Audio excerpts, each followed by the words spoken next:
Hello and welcome everyone to another edition of Coach's Corner. Zach By sitting down with acting and interim head coach Nick Balquette. And Nick, thanks for joining us and taking a couple minutes here on Coach's Corner. It's my pleasure. This past week you guys dropped a game against Dartmouth at home on Thursday, 2-0. It's a good Dartmouth team from the Ivy League.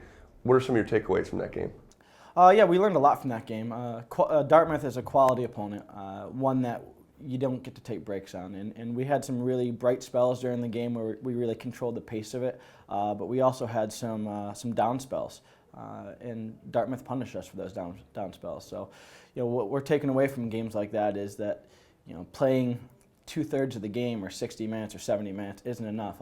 When you play good teams, taking 10 minutes off, they'll punish you for it. So, they did punish us for it. That's not to say that we weren't in the game. We had some really good stuff. As soon as they scored their first goal, we came back 5 minutes later and put a good chance together. Their goalkeeper made a great save and put it off the post. And I mean, it was literally inches away from being a 1-1 game. At that point, everything would have changed.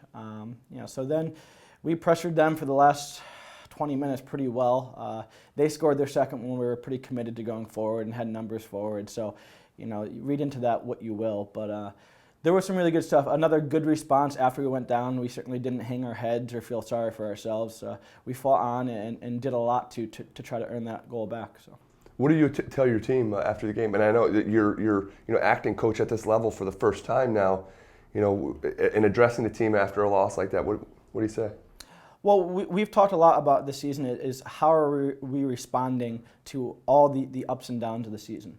If we win a game or if we go a goal up in a game, do we then get a little too high and mighty, and do we rest on our laurels, or do we keep fighting and try to score another goal and try to open that lead?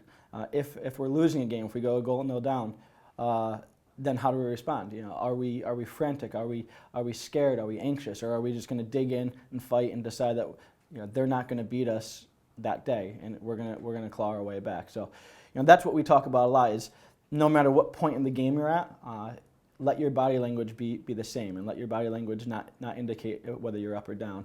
That way, we can keep fighting on and keep playing at our top level.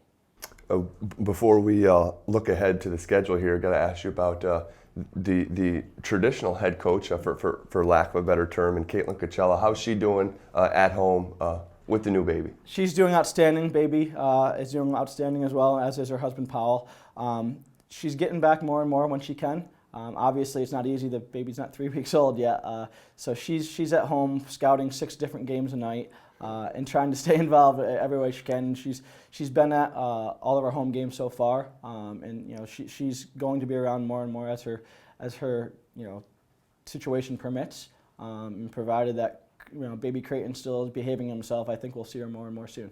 All right, what's next for you guys on the docket? So we travel to Quinnipiac tomorrow. Which is it's a good regional game for us. Quinnipiac is 4-1 at the moment, so they're a solid team, but not one we're intimidated by any means. We plan to go in there and put a good showing together. We had this talk after the Dartmouth game, as a matter of fact, and as when we go places, whether they're home or away, when we play teams, we're at the point in our season now where we expect to win.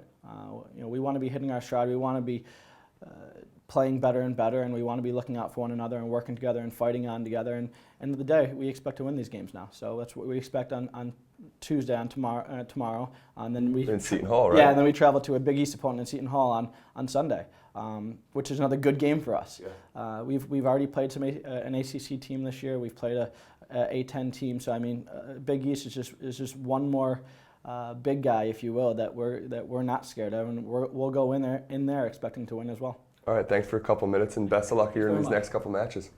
All right, that'll do it for this week's edition of Coach's Corner. As always, you can catch us next week, and we'll catch back up with Coach and look ahead to the rest of the schedule. For Zach By and Nick Balquette, we'll see you next time.